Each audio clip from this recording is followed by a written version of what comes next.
8.15 광복절 민족 정기를 다시 생각합니다.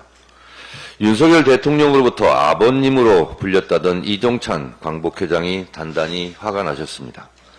윤석열 대통령이 참석하는 8.15 광복절 경축 기념식에 불참하겠다고 합니다. 광복회뿐만 아니라 항일 독립 선열 선양단체연합 향단연도 불참하고 민족문제연구소와 함께 용산 효창공원에서 별도의 광복절 행사를 개최할 계획입니다.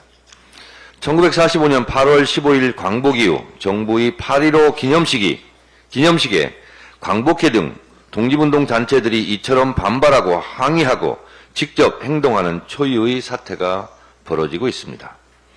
해방 이후 이런 정권은 없었습니다. 윤석열 정권은 일본 정부입니까? 한국 정부입니까? 강제징용, 위안부 문제, 독도, 영유권, 사도광산 등 윤석열 정부가 보여준 친일 행각이 도를 넘은 지 한참이지만 이번 독립기념관장 임명과 관련 극도의 분노가 폭발한 것입니다. 일본의 역사 왜곡에 발맞춰 윤석열 정권도 일본과 한통속이 되어 짝짝꿍하고 있는 겁니까?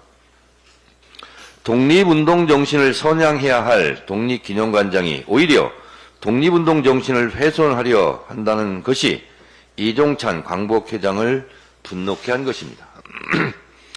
김형석 신임 독립기념관장은 2023년 12월 강연에서 1948년 8월 15일 날 정부를 세우게 되는 거예요. 거기에서부터 대한민국이 시작되는 겁니다. 라고 말했다고 JTBC에서 보도했습니다. 이른바 1948년 8월 15일 건국절 주장인 셈입니다.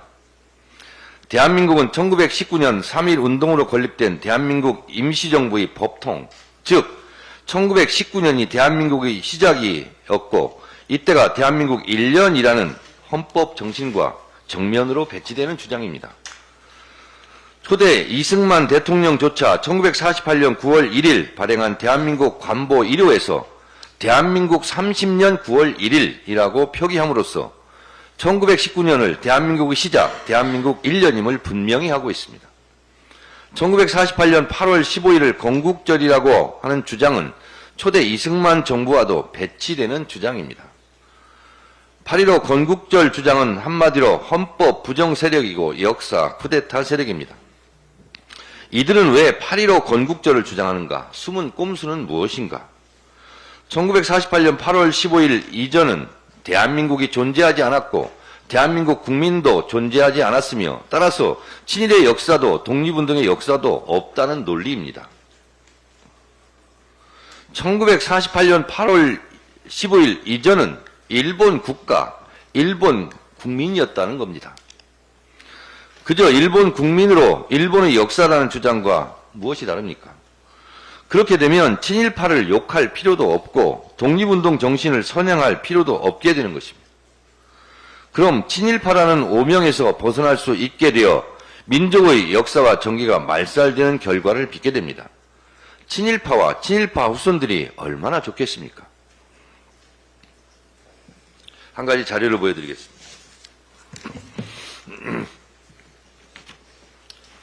이것이 저 옆에 우리를 보고 있는 백범 김구 선생이 지시에 작성했다는 친일파 263명 살생부 명단입니다. 제 주장이 아닙니다. 중앙일보 소속 월간 중앙이 2001년 8월 특종 대발굴로 보도한 기사입니다. 여기에 보면 조선일보, 동아일보 창업주 방응모, 김성수도 포함되어 있습니다. 저는 국회의원이 되기 한 해 전 2003년 제가 사실은 지금 국민의힘이라고 있는 당이 있죠. 제가 국민의힘 한때 공동대표였습니다. 2003년 생활정치 네트워크 국민의힘 시민단체 일원으로 독립기념관에 전시되고 있던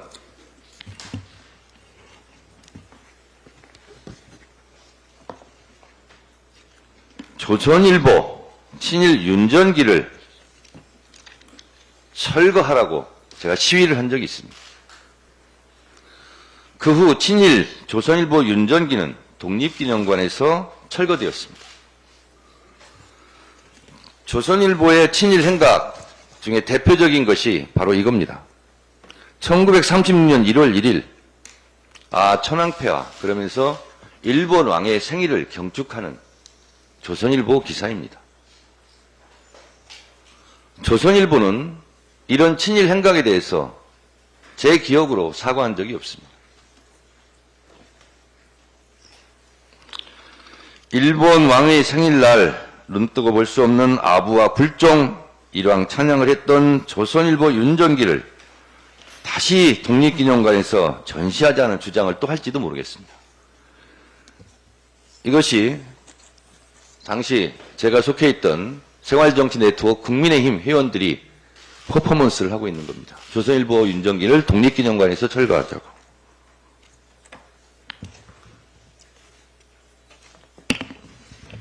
이것도 그 한 장면이고요. 그래서 결국 조선일보는 윤정기는 독립기념관에서 이렇게 해체되고 철거된 적이 있습니다. 역사를 잊은 민족에게 미래는 없다고 했습니다. 일본이 패망해서 항복하고 물러가면서 토착 왜구와 신종 간첩, 신종 밀정을 심어놓고 갔다는 주장이 점점 설득력을 얻고 있습니다. 그러지 않고서야 어떻게 이런 사람을 독립기념관장에 내리꽂고 아들의 친구인 대통령에게 이토록 분노하는 광복회장을 볼 수 있었겠습니까? 이종찬 광복회장도 밀정 얘기를 하고 있습니다. 아직도 일본 심부름이나 하고 있고 일본 중흥을 위해 암약하고 있는 일본 밀정이 있다면 이를 발본색원하는 8.15 광복절 기념식이 되었으면 좋겠습니다. 우리가 사는 오늘은 독립운동 소녀들이 그토록 열망하던 내일입니다. 진정한 광복, 민족 정기를 다시 생각하는 8.15 광복절이 되었으면 좋겠습니다. 우리가 올림픽이 있었던 프랑스를 똘레랑스 관용의 나라라고 합니다. 그 이유는 나치 부역자들에 대한 철저한 척결이 있었고 그리고 프랑스 국민들이 이제 됐다. 그만 용서하고 관용을 베풀자. 그래서 관용의 나라가 되었습니다. 프랑스는 2년 6개월에 걸친 나치에 부역했던 민족 반역자에게는 공소시효가 필요 없다 하면서 공소시효를 없앴습니다. 그리고 부역한 언론인부터 철저하게 숙청, 척결함으로써 오늘의 프랑스를 만들었습니다. 우리는 반민특위가 좌절되면서 단 한 명도 처벌하지 못한 부끄러운 역사를 가지고 있습니다. 신임 독립기념관장을 즉각 사퇴시키십시오. 그렇지 않으면 윤석열 정권 퇴진운동이 들불처럼 일어날 것입니다. 윤석열 정권 민족과 역사를 두려워하십시오. 고작 5년짜리 임기 대통령이 왜 이리 겁이 없습니까? 윤석열 정권 들어라 역사의 외침을.